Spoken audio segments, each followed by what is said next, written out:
about now? Can you hear me in the back? I Okay. like Thumbs up in the back. I like it. Okay, so it's great to be here today to talk about citizen science and the exciting times we have coming up ahead with Rubin. I just want to take a moment to thank the organizing committee for putting together such an interesting conference so far and inviting me to talk. And I'd also like to take a moment to thank the Rubin Citizen Science team for all their hard work getting ready for Rubin, and especially Chris Lintop for all his insights putting this talk together. I think Chris is tuning in remotely to the conference and is on Slack if you want to bug him with some questions and discussion. I'm sure he'd appreciate. In this talk, I want to start by taking a step back to the big picture and talking about citizen science as a whole, what gems have been found before we look ahead to Rubin and LSST. So starting off with what is citizen science? I really like this definition, which defines citizen science as a form of open collaboration where members of the public participate in the scientific process, including identifying research questions, collecting and analyzing data, interpreting results, and problem solving. And I like this definition because it describes and mentions the varied ways and avenues that the public can participate in the scientific process and discovery. There are many ways to participate and there are many forms of citizen science. So I want to also take a step away from the astro world and pull up a couple non-astro examples of citizen science because I think it's important to remember that the public interacts with science and research in many ways. So the example I've got here, I've got Chronologue in the National Park. This is a project where you put your phone in a little bracket and take a photo of a landscape and upload that. So here you have the public actively collecting data for you. We have iNaturalist, which is a very large project documenting flora and fauna across the globe. You can see the map in the background as all of their data points, and it's really, really a very global effort. And so here you have the public collecting data, but you also have them identifying species. If you've ever uploaded something to iNaturalist, it's kind of creepy how fast someone will ID what species you have looked at, no matter how kind of obscure, niche, or vague it feels. And there's other projects like the Zooniverse project Node Codebreakers, where you're looking at features in lymph nodes, and this is relying on the public to classify kind of regions in complex imaging data. I'll just pause for a moment to take a moment to introduce the Zooniverse. So I'm sure most of you have encountered or perhaps even used the Zooniverse already. So this is a very well-known citizen science platform that started in about 2009 and has a really great interface for both the public and project leads, leading to some really effective collaboration and lots of very successful projects. The Zooniverse is a key partner for Rubin's plans for citizen science, so it will come up a lot in this talk. And just keeping that to the big picture for a moment longer, citizen science is way more broad than just astro projects, just science. It really covers many things, you know, from art to, some of the physics we might be more familiar with. And so these are some of the current projects on Zooniverse, loosely color-coded by some categories, and they really range from like looking at elephant ears to transcribing weather data logs in Greenland to something that maybe is a little bit more familiar to look at like pulsar data. And I think it's useful to remind ourselves of this variety because there are many useful techniques that cross-cut these areas and we can really build across fields here. So coming back now to astronomy, which is where I think most of us are probably most interested, these are some of the current astronomy projects that are on Zooniverse, and they tend to lean toward the kind of classification and identification tasks. I will note that there's, of course, other modes of citizen science astronomy, like the SETI and Unistellar project, where the public is actively collecting and uploading that data, something more kind of like that iNaturalist project. So in this talk, I hope to discuss some of the unique and powerful insights that citizen science has already contributed and where we might go with Rubin. Galaxy Zoo really paved the way and demonstrated the power and effectiveness of welcoming the public into the process. And in my role as an astronomer on the education and public outreach team for Rubin, my interest and excitement with this is about the potential we have for this really kind of mutually beneficial collaboration between the public that's great for our science community and great for our public.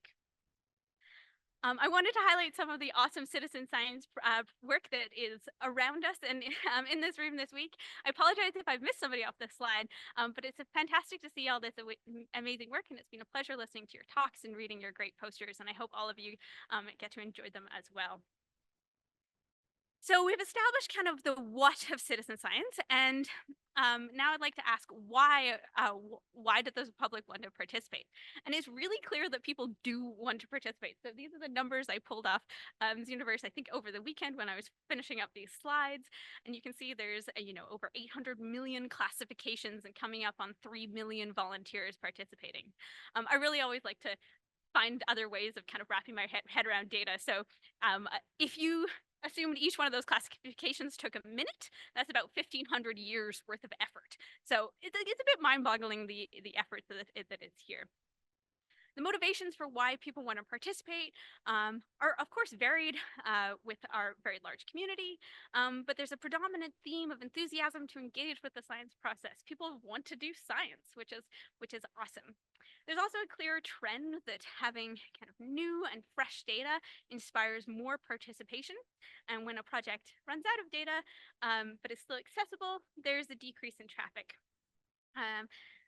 And I will add that pretty pictures are appreciated, but not necessarily a driver for successful projects. So here's an example from Tests at Planet Hunters, which is a great project. And of course, beauty is in the eye of the beholder, but I think we can agree that probably the main motivator here is not looking at gorgeous images astronomy. And this holds true across many projects. So with all of this public interest, what can we do? And I've borrowed this great figure from Chris, which of course we should call the Lintott diagram, where we have the axes of interestingness and unusualness, and just kind of breaking this figure down into parts. Oh, I apologize, things seem to got distorted on my slide, but at low interest and low unusualness, so normal objects, you have the kind of normal systems. Whereas you may have things that are interesting but not that unusual. These might be things like beautiful spiral galaxies or beautiful images. We may also have things that aren't that interesting but are quite unusual. This would be your regime of artifacts. And of course, the regime of unusual and interesting is the exciting space. And of course, I'll take the liberty of renaming it for this conference. This is the regime of rare gems, where there's a lot of exciting things to be found. I think it's worth taking a moment to define what we mean by gem, as I would argue that this is dependent on who is asking. For the public, discovery is very exciting. I think we can all agree and understand that. And I think that their interest in rare gems perhaps mirrors the science community's interest.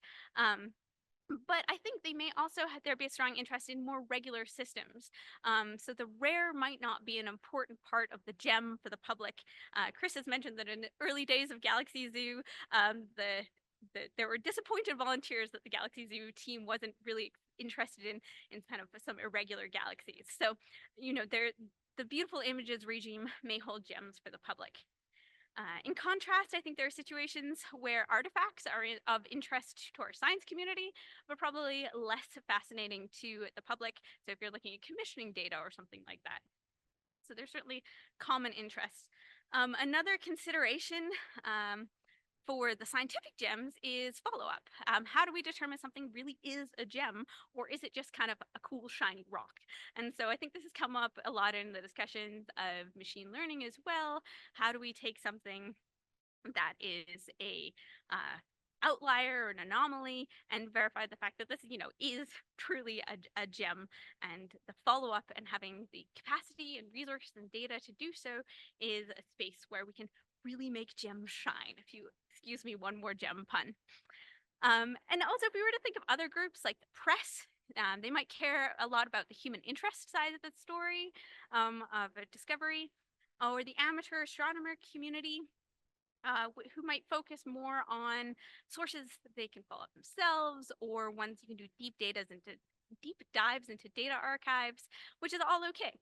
Gems don't have to be the same for all communities, and this collective data exploration can be really worthwhile with our varied motivations. So I'd now like to take a moment to talk about some examples of gems that have been found in citizen science. And we'll start off with a classic one from Galaxy Zoo, which is the discovery of green peas.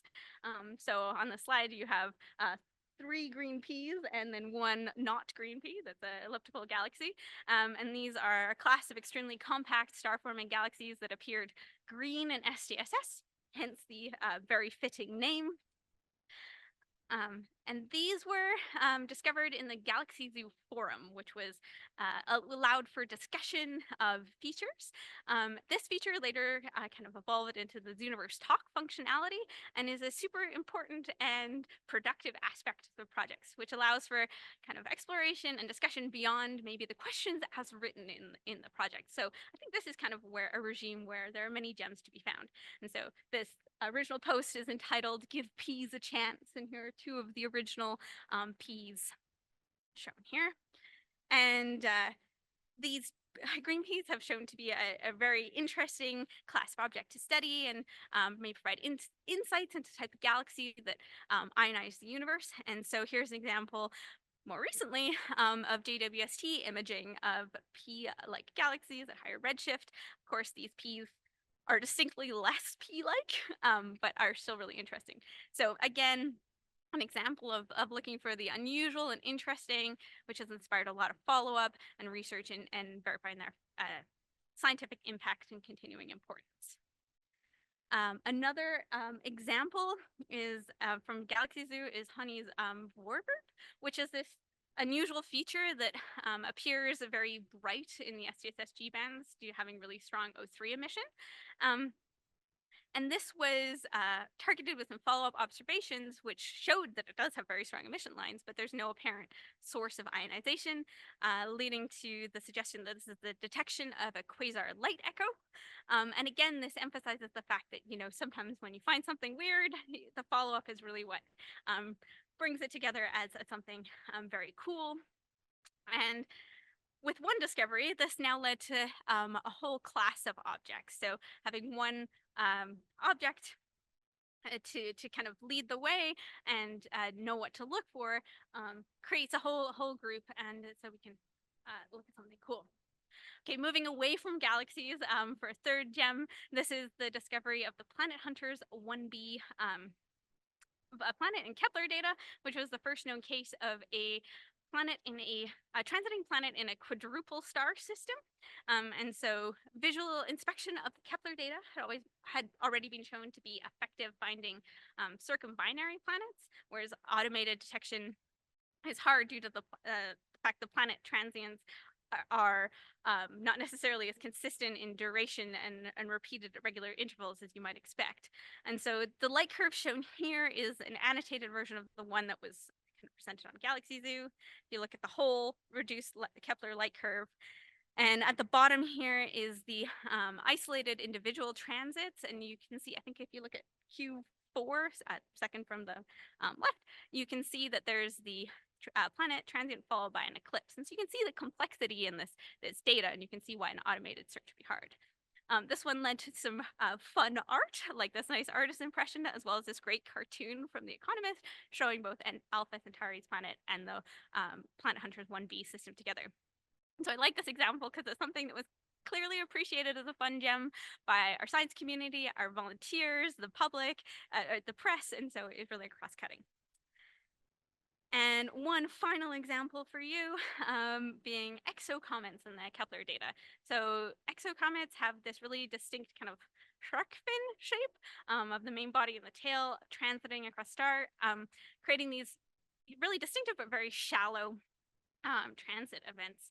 And these were found by a really mammoth effort of one very dedicated volunteer, searched over 200,000 light curves. And this really highlights the fact there's some extremely dedicated and extremely talented members of the public able to do really, really great things. So looking at all these examples together, I think there's a couple take-home messages about highlighting, looking for the unexpected, and leaving room for volunteers to kind of go off script and find the interesting things. And again, highlighting the importance of being able to follow things up, which I think is a very common theme that's been come up a lot with machine learning this week together. So I would like to now transition to talking about citizen science with Rubin, and I think Rubin Observatory needs no introduction to this audience, and we're all getting very excited about the approach of first light. And if you'll excuse a little diversion here. I would like to show you something that's fresh off the press from this morning. Let me just slide this over. We get just a little video break of exciting times from our press release that literally came out this morning about our camera arrival. So I'm just gonna let this play.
Okay, so I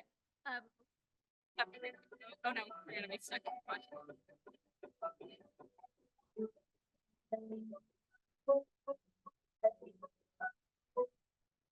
Okay, so I hope you don't mind the little interlude about the extremely exciting news from Rubin.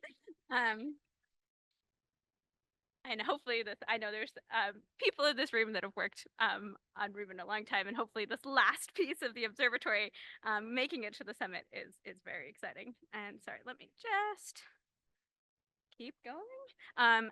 Sorry, the video preview is not here, but that is a link to the press release, and so if you want to share it around, it came out a couple hours ago.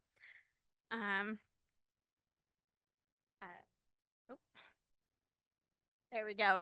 Okay, so now that there is a camera and an observatory that's getting very close to first light, we know that this really, really phenomenal camera has a big job ahead building the legacy survey of space and time. So this will be obviously a 10-year survey, surveying the sky about every 3 nights, building a giant data set. And just the Rubin kind of by the numbers is jaw-dropping. There's just billions of objects and millions of solar system orbits and alerts coming every night. Again, I always like kind of wrapping my head around numbers. If you wanted to look at 1% of the alerts per night, and if you wanted to look at each alert for 1 second visually, I don't know why you do this, but if you did, that's 27 hours worth of work every night. And so, the fact that we need ways and tools and processes to kind of start breaking down this data as we explore all of this exciting science to come. And so citizen science has been in mind as a tool for Rubin for a long time. I wanted to share these great slides from a public AAS talk that Chris gave over a decade ago. And I think these slides kind of highlight the feeling and the amount of data that Rubin will produce and the challenges of tackling this data set and why we need all the help we can get. But maybe a little bit more formally from the LSST science paper, the fact that we expect a dramatic increase in the number of citizen science projects when Rubin is producing data, and that this presents a really amazing opportunity to engage a new generation of citizen scientists. And this really aligns with our EPO, Education and Public Outreach, mission statement, which we want to provide online data-driven experiences, and we want the world to engage with Rubin Observatory. I particularly love the citizen science aspect, as this allows the public to participate in the discovery, the act of discovery, and not just appreciate discoveries after they've happened.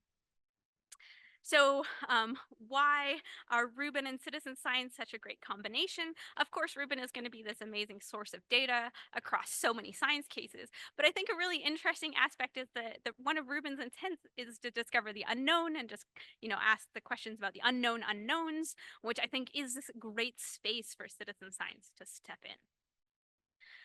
Of course, many things have changed since the kind of original thoughts about Rubin and citizen science, and judging by many of the talks and discussions this week, machine learning is a space where the last decade has really changed a lot of things.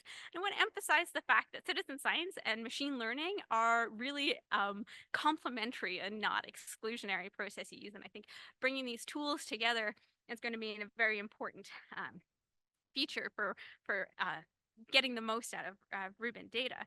And so just a couple of examples what citizen science can do with machine learning is reducing training set sizes. So in this figure from a paper by Wamsley et al. Looks at the size of the training set versus the loss for different groups, and the deep learning infrastructure was trained from scratch, which is the black line. The kind of red and purple are trained on terrestrial images, whereas the blue and green are trained on images from Galaxy Zoo, from the Decals, Galaxy Zoo Decals. And you can see that with the different training set, having a citizen science project inform how your machine learning algorithm works, you can reduce the size of training sets. You don't need as many interesting anomalies to create that process. A second example here is looking for interesting anomalies. So this project uses astroanomaly to find unusual sources in, again, the decal survey, and so uses active learning. So there's an automatic process which identifies anomalies, which are then shown to users who classify how interesting they are. And this paper demonstrates the fact that active learning is this paper demonstrates that active learning is required to identify the most interesting sources and reduce the number of artifacts, and it does far better than just anomaly detections. But if you're interested in machine learning and citizen science, I would highly recommend you take a look at Haley and come as far as posters, which are the teal ones over to my left, and have great conversations with them.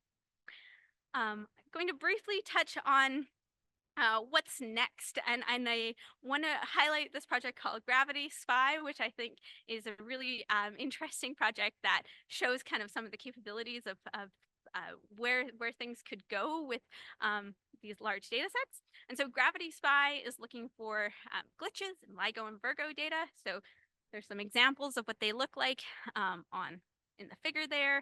And there's 30-some different types of known glitches, and the project is trying to identify different types and new types of these classes of glitches. And so Gravity Spy facilitates it.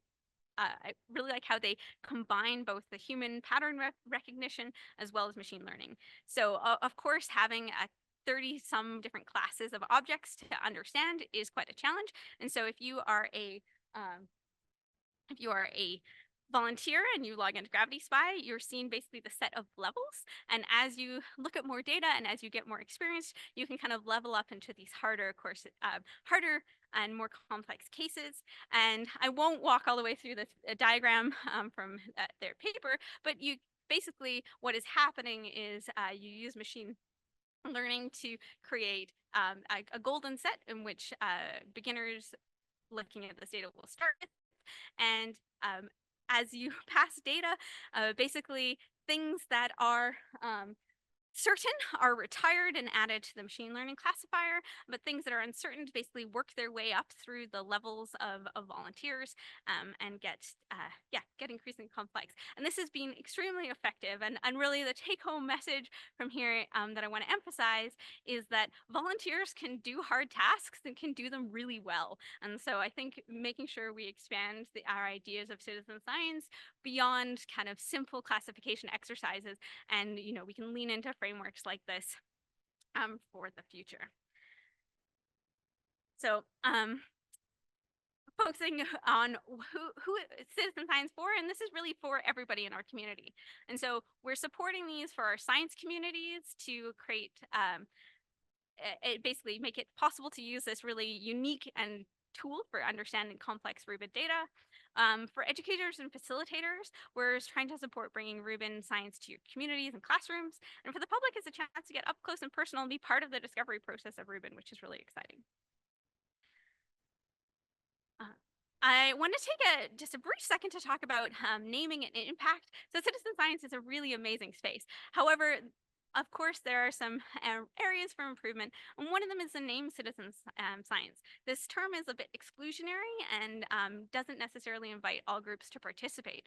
Our approach on the EPO team is to use citizen science when we're talking to our science community, because I think this is a very well understood term, and there isn't a great, well understood alternative name. But when we talk to the public, we try and use participatory language and active language as opposed to necessarily referring to it as citizen science.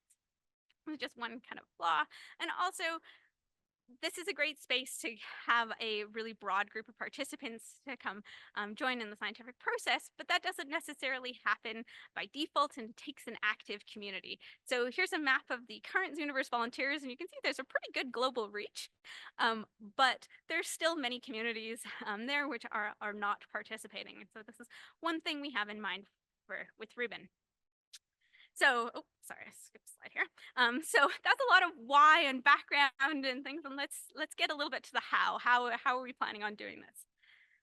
So as I have mentioned, our Rubin Citizen Science team is partnered with the Zooniverse, and our goal is to facilitate easy or easier and more straightforward project development for project leads, and so we can highlight the amazing science coming from Rubin to the world. And we are doing that by building a pipeline that connects data directly from the Rubin Science platform where the data lives to the Zooniverse, and supports there about how to integrate these two platforms together. And we also provide support on data storage and security there. We're also providing documentation and support from the CitSci team, which includes people like myself from the education and public outreach team, as well as members of our community science team.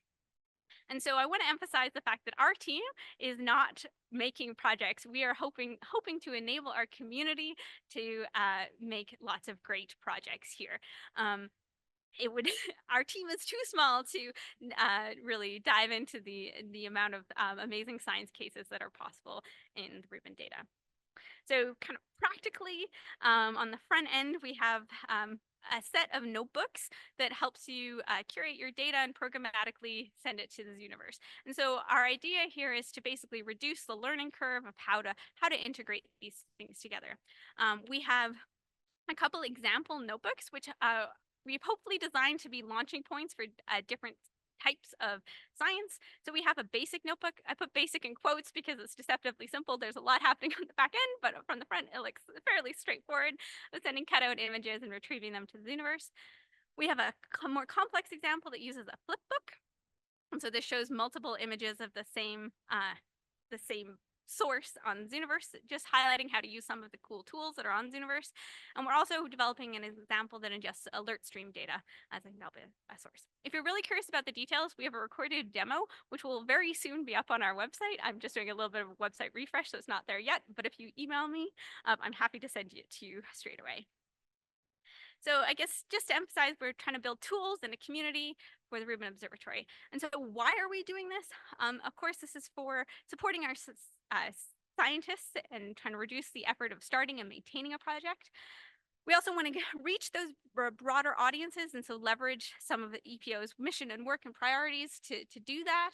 And also tackling some of these data volume challenges. So, the amount of data from Rubin is definitely a blessing and a curse.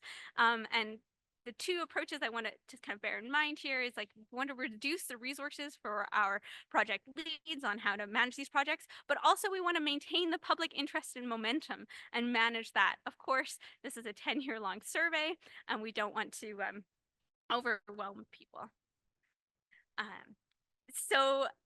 Essentially, we're providing kind of ease of use with our pipeline and support from our team, as well as communication strategies. And we are encouraging, hopefully from the community, project leads who are excited to share Rubin with the community, and collaboration and coordination. We want projects to try not to duplicate each other, so we can, again, respect the public's interest and maintain that momentum of public interest over time. We're also trying to embrace equity, inclusivity, diversity, and accessibility initiatives, and our team is ready to support our project leads on their efforts there. So I will just mention, we're trying to create this community of dedicated volunteers who are participating in projects. And we want to create kind of a Rubin family of projects. And so we have a couple of different approaches here, including providing some translation support and templates to create familiar projects. But we'd also like to connect it to other EPO initiatives. So these are some of the EPO initiatives, like our social media and web presence. We try to be really mobile first, accessible, and welcoming, which hopefully works well in promoting citizen science projects.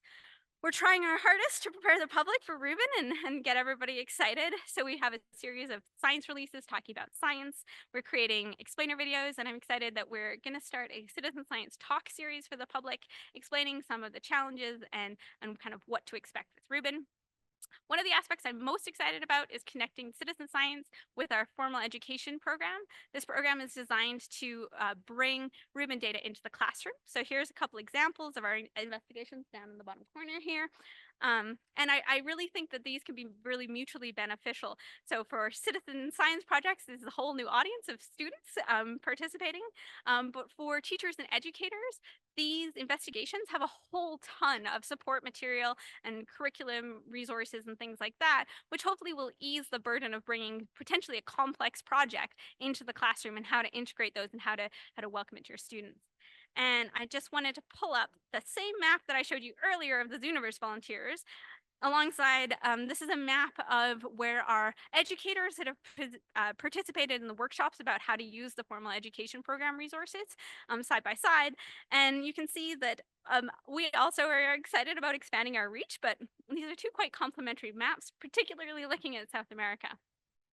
And so I think these two initiatives can work really, really well together. As just a quick aside about other EPO things, we have a lot of stuff on our website, which is designed for anyone talking about Rubin to take, use, and adapt. And so I just always like to point these out in case you're somebody who's excited about sharing Rubin in your future talks. So we have a gallery coming soon this year. There'll be a media resource kit, which is going to be full of images and graphics and facts and videos and all sorts that you are welcome to use. And in the future, we'll have lots of interactive data and image visualizations coming soon. So if you're sitting here thinking, this all sounds great, what do I do now? I like to end with a little summary of what to do now if you're someone who's thinking about maybe leading a project. Of course, planning and preparation. It's important to keep an eye on our website. As I mentioned, doing a little refresh, and there'll be continually more information up there. If you want to reach out and fill out this little form, if you want to be kept in the loop, or you can email me directly. And as I mentioned, we're trying to build this tool for the community. So if there are things that you would love to see in it, please let us know. And we really appreciate your input. If you're somebody who might be a future volunteer, or more specifically, if you know people who might be future volunteers, I would suggest looking at our social media. We have a public-facing citizen science page, which has some current projects that are linked that are something that is kind of looking forward to Rubin. So, for example, there's a superluminous supernova project there that is based on the Laser alert broker, and so of course that is something that it's kind of looking forward to Rubin down the line. And again, as I mentioned, we're going to have an upcoming series of talks, which will be advertised in all of the ways possible, or you can email me and I'll let you know when we kick them off. And finally, if neither of those categories really apply and you're just kind of a future Rubin hype person, That's awesome. I think everything above applies. But if there's a specific community that you would like to bring citizen science to, and there's some way we can support those resources, I would love to hear from you. This is really going to take a global effort to tackle our amazing amount of data, and I'm looking forward to hearing everyone's ideas. So I'll just leave a couple take-home points here. That citizen science is such a mutually beneficial space to find gems, and we found lots of gems in the past, and there are many more to be found. Machine learning and citizen science are really a fantastic combination. And remember, those volunteers can do really hard tasks, and there are ways we can support them in doing hard tasks. So there's a lot of space for discovery. And the Rubin Citizen Science team, we are very excited to support the Rubin community, make great projects, and help you lead amazing projects. So I will just put up my thank you slide, and I appreciate all your attention.